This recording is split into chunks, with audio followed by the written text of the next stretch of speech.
জি, আসসালামু আলাইকুম। আমি ব্যারিস্টার খুরশেদ আলম। আমি একজন ব্রিটিশ সিটিজেন, বাংলাদেশি সিটিজেন। আমি 2002 থেকে লন্ডনে আছি এবং আমার পরিবার পরিজন, ছেলে মেয়ে, স্ত্রী সহ আমরা ওখানে সেটেল।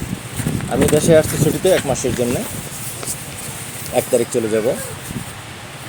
তো আজকে সংবাদ সম্মেলনের উদ্দেশ্য হলো, আমরা যেখানে বসে কথা বলছি, এই জমিটা আমার বাবা 1972 সনে রেজিস্ট্রি দলিলে মালিক হয়েছেন। পরবর্তীতে বাবার মৃত্যুর পরে আমরা ভাই বোন বন্টনামা রেজিস্ট্রি দলিল সম্পন্ন করেছি 2024-এ। এই অংশটুকু আমার, এখানে মুলাইত মৌজার 17% জমি আমার বাবা ক্রয় করছে 1972 সনে যে দলিল ওখানে। আমি আমার দলে, যেহেতু আমি ছুটিতে আসছি, আমি ভাবছি তাহলে কিছু স্থাপনা নির্মাণ করি এখানে, ঘরবাড়ি করার চেষ্টা। কারণ এখানে তো সবাই ঘরবাড়ি করতেছে, আর আমি যেহেতু থাকি না, আমার অবর্তমানে ঘরবাড়িটা করা থাকলে এটা জমিটা কাজে লাগলো। ওই হিসাবে আমি গত 15/8/2026 তারিখে, আপনারা দেখতেছেন যে এখানে কিছু ঘর করার জন্য আমি চেষ্টা করি, ইট বালি আনাই। কাজ করার এক পর্যায়ে প্রায় 2টা বা 3টার সময় আনুমানিক কামরুল হাসান আজাদ, তার ছোট ভাই মাহমুদুল হাসান সোহাগ এবং তাদের আরও কিছু আত্মীয় স্বজন আছে সহ কিছু সাংবাদিক এবং পুলিশ হঠাৎ করে আসে। ওনারা এসে আমাদেরকে বলে কাজ বন্ধ করতে। এই অবস্থায় আমি ওনাদের সাথে কথা বলি যে আপনারা আসছেন কিসের ভিত্তিতে আসছেন, কোনো কমপ্লেন আছে? কোনো কমপ্লেন দেখাইতে পারেন আমাকে। আমি বলে, আপনি তো আমার জমিতে আমি কাজ করতেছি, এখানে তো আমি অন্য কারো জমিতে যা কাজ করতেছি না। পরবর্তীতে এই ঘটনার প্রেক্ষিতে এখানে যারা সাংবাদিক ছিল, যারা মূল ঘটনা বুঝতে পেরেছে যে এই জমিটা আমাদের, গত 54 বছর ধরে আমরা জমিতে দখলে আছি, এই গাছপালা ফসল এগুলো আমাদের, অনেকে এখান থেকে চলে গেছে। বাট 2-1 ওরা সাংবাদিক না, অপর সাংবাদিক আমি বলবো, সাংবাদিক নামের কলঙ্ক তারা, এগুলো জার্নাল যেটাকে বলি আমরা, তারা এই ঘটনার ভিত্তিতে একটা মিথ্যা এবং অপমানজনক সংবাদ পরিবেশন করেছে। সংবাদের শিরোনামটা এরকম যে জমি দখল করা হয়েছে।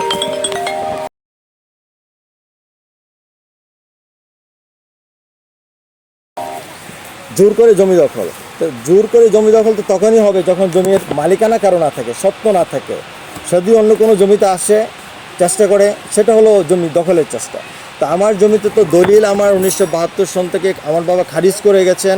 আমরাও আরেকটা রেজিস্ট্রি করেছি 2024-এ, 2টা রেজিস্ট্রি আসে এই জমি নিয়ে, খারিজ করা আছে এখানে। এবং আমরা বর্তমানে যেখানে বসে আছি, এটা আমাদের জমি সেই 1972 সন থেকে। আমরা তো নিবিড়ভাবে এখানে আমরা বুক দখল করে আসতেছি।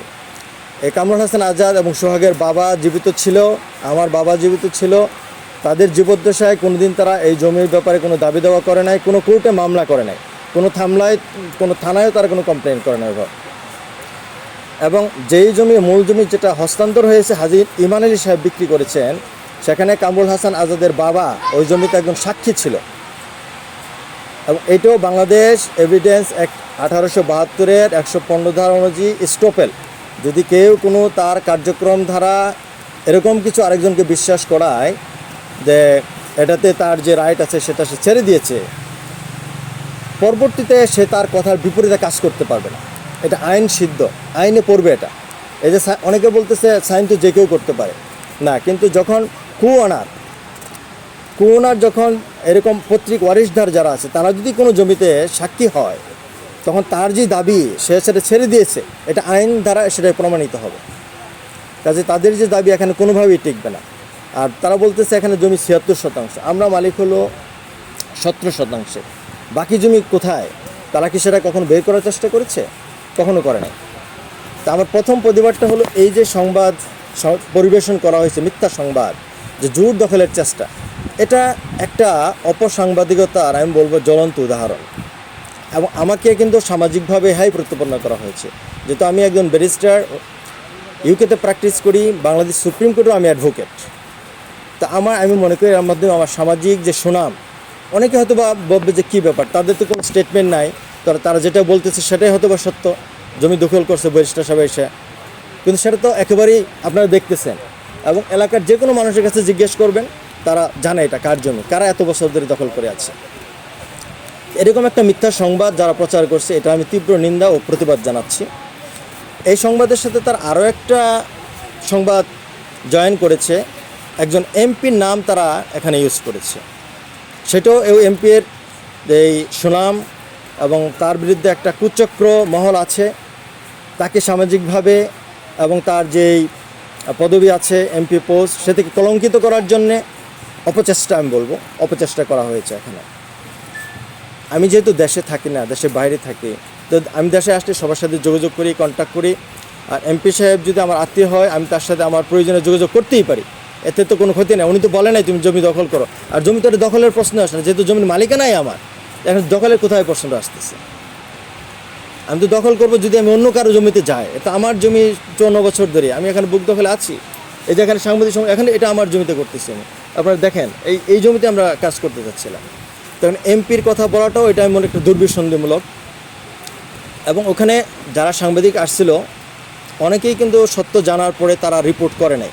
2-1 একেবারেই সাংবাদিক বলা যাবে না এদেরকে। সাংবাদিকতা যে একটা মহান পেশা, আমি মনে করি তাদের মাধ্যমে এই পেশাটাকে অনেক নিচে নামানো হয়েছে। এই ধরনের সাংবাদিকতা যারা করে, আমি বলবো তোমরা এ ধরনের আচরণ থেকে বিরত হও নিজেদেরকে। এই ধরনের মিস ইনফরমেশন, ডিসইনফরমেশন স্প্রেড করা বন্ধ করো। এটা সমাজের জন্য ক্ষতিকর, রাষ্ট্রের জন্য ক্ষতিকর, সাংবাদিকতা পেশার জন্য ক্ষতিকর। এদের জন্য কিন্তু এখন মানুষ সাংবাদিককে অনেকে বলে সাংঘাতিক, এদের কারণে। এদেরকে ধরা উচিত, এদের এই ধরনের আচরণ বন্ধ করা উচিত। এবং আমি আপনাদের মাধ্যমে এটা বলতে চাই, যারা এই ধরনের মিথ্যা সংবাদ পরিবেশন করেছে তাদেরকে আমি রিকোয়েস্ট করব, তোমরা এটা নিজ দায়িত্বে তোমাদের যেই সোশ্যাল মিডিয়ায় বা পত্রিকায় দিয়েছো সেটা তোমরা বন্ধ করো। আদারওয়াইজ আমি আইনগত ব্যবস্থা নিতে বাধ্য হব, কারণ এটা আমার মান সম্মানের বিষয় এবং এটা মিথ্যা সংবাদ। মিথ্যা সংবাদ আইনত দণ্ডনীয় অপরাধ।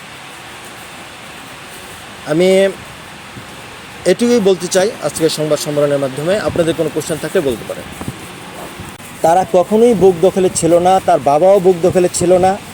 তার যেই চাচা বিক্রি করে গেছে সেই চাচা আমার বাবাকে জমি, আমার বাবা এবং পাশের যারা জমি আছে তাদেরকে জমি বুঝিয়ে দিয়ে গেছে। সেই থেকে আমরা জমি বুঝে বুক দখলে আছি। তারা কখনোই জমিতে আসে নাই। তার বাবা তার আরেক চাচা আছে, তারা কখনোই জমিতে আসে নাই, জমিতে কোনো দাবি দাওয়া করে নাই, যেহেতু তার বাবাই ওই দলিলে সাইন করেছে। আলটিমেটলি এইটাও একটা ল যে যেহেতু 1971 সনের 72 সনের জমিটা, ওই সময় তো পার্টিশনটা রেজিস্ট্রেশন বাধ্যতামূলক ছিল না। 2004-এর রেজিস্ট্রেশন অ্যাক্টের মাধ্যমে এই সমস্ত বন্টনামা দলিল বাধ্যতামূলক করা হয়েছে। তার আগে কিন্তু এটা আপোষ বন্টন আমরা বলি, অলিখিতভাবে এটা কার্যকর ছিল। পারস্পরিক ভাই বোনদের সম্মতির ভিত্তিতে এক ভাই এক দাগ থেকে নিয়েছে, আরেক ভাই অন্য দাগ থেকে নিয়েছে, এবং এটা ভ্যালিড ছিল। 2004-এর পর থেকে সেটা ইনভ্যালিড, যেহেতু 2004 থেকে রেজিস্ট্রেশন আইন বাধ্যতামূলক করা হয়েছে। এই জমিটা নিয়ে কোনো মামলা আদালতে ইতিপূর্বে হয়েছিল কিনা বা বর্তমান চলমান? এই জমিটা নিয়ে আমার জানা মতে এখন পর্যন্ত বাংলাদেশের কোনো কোর্টে কোনো মামলা মোকদ্দমা হয় না। এবং আমি তাদেরকে বলেছি যে তোমাদের যদি কোনো ন্যায়সঙ্গত দাবি দেওয়া থাকে, আমার বাবা যেই দলিলের মাধ্যমে জমি গ্রহণ করেছে সেই দলিল তোমরা চ্যালেঞ্জ করো, আদালতের মাধ্যমে চ্যালেঞ্জ করো, পার্টিশন স্যুট করো। তোমাদের যদি কোনো লিগ্যাল রেমেডি থাকে সে লিগ্যাল ওয়েতে তোমরা আগাও, যদি তোমাদের এখানে অংশ তোমরা পাও।